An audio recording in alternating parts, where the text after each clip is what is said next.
بسم اللہ الرحمن الرحیم۔ السلام علیکم ورحمۃ اللہ وبرکاتہ۔ میں ہوں قاری اللہ نواز۔ امید کرتا ہوں کہ آپ تمام خیریت سے ہوں گے۔ آج آپ کے لیے ایک حدیث شریف لے کر حاضر ہوا ہوں۔ نبی کریم صلی اللہ علیہ وسلم نے ارشاد فرمایا کہ 3 چیزیں ایسی ہیں جو بندے کو ہلاک کر دیتی ہیں۔ کہا کہ دائمی بخل نمبر 1 کے اوپر ہے، جو ہر وقت کنجوسی کرتے رہنا، اللہ کی راہ میں خرچ نہ کرنا، یہ دائمی بخل ہے۔ کہ کنجوس جو ہوتا ہے، جو اللہ کی راہ میں یا کسی کی مدد نہیں کرتا، اپنے مال کو بڑا پیارا رکھتا ہے، وہ بخیل ہے۔ تو دائمی بخل بھی تمہیں جو ہے ہلاک کر دے گا۔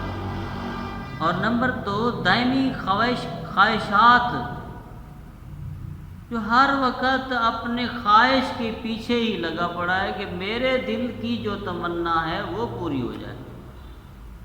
نہ اسے نماز کا فکر، نہ اسے گھر والوں کا فکر، نہ اسے حقوق العباد کا فکر، نہ اسے مسجد کی کوئی فکر، نہ اسے کوئی چیز نظر آتی ہے، نہ اللہ کا رسول، نہ کوئی اور معاملات، بس اپنی خواہشات کے پیچھے، دل کی خواہشوں کے پیچھے ہر وقت دائمی خواہشات اس کے اندر بھری ہوئی ہیں۔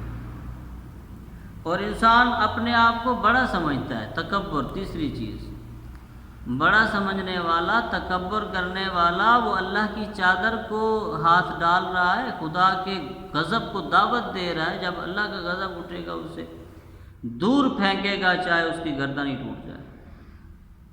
تو ان چیزوں سے آپ بچیں کہ دائمی جو بخل ہے یہ بھی نہ اپنائیں کہ ہر وقت جو ہے اپنے پیسے سے پیار رکھنا، اور اللہ کی راہ میں نہ زکوٰۃ، نہ صدقات، نہ خیرات، نہ مسکینوں غریبوں کا حق دینا، بخل ہی بخل کرتے رہنا۔ اتنی بخل اچھا نہیں ہوتا۔ اللہ کی راہ میں خرچ کرو گے تو بچو گے۔ کہ جو تم نے کھایا، اے ابن آدم، جو تو نے کھایا وہ ہضم ہو گیا، اور جو تو نے پہنا وہ پرانا ہو گیا، جو تو نے دیا اللہ کی راہ میں وہ تیرا محفوظ ہو گیا۔ آخرت میں تجھے اس کا اجر ملنا ہے، اور دنیا میں بھی اس کا اجر تجھے ملنا ہے۔ تو کہنے کا مقصد ہے کہ آپ اپنی زندگی میں دائمی جو بخل ہے اس کو چھوڑ دیں۔ نمبر 2 دائمی جو خواہشات ہیں، ہر وقت خواہشات کے پیچھے لگے ہوئے ہیں کہ میرے دل کی مانی جائے، میرے دل کی یہ آرزو پوری ہو جائے۔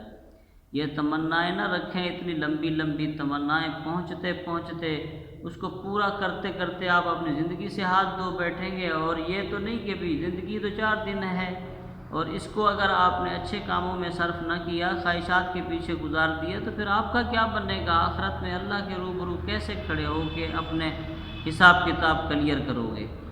کون سا منہ لے کر جاؤ گے اللہ کی بارگاہ کے سامنے؟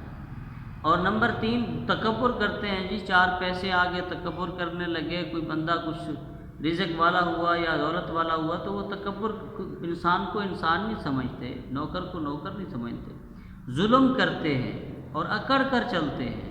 کوئی سلام کرتے جواب ہی نہیں دیتے، بولتے نہیں، کرتے ہیں، اور آنکھیں ان کی اوپر ہوئی ہیں، کسی کی طرف متوجہ نہیں ہوتے۔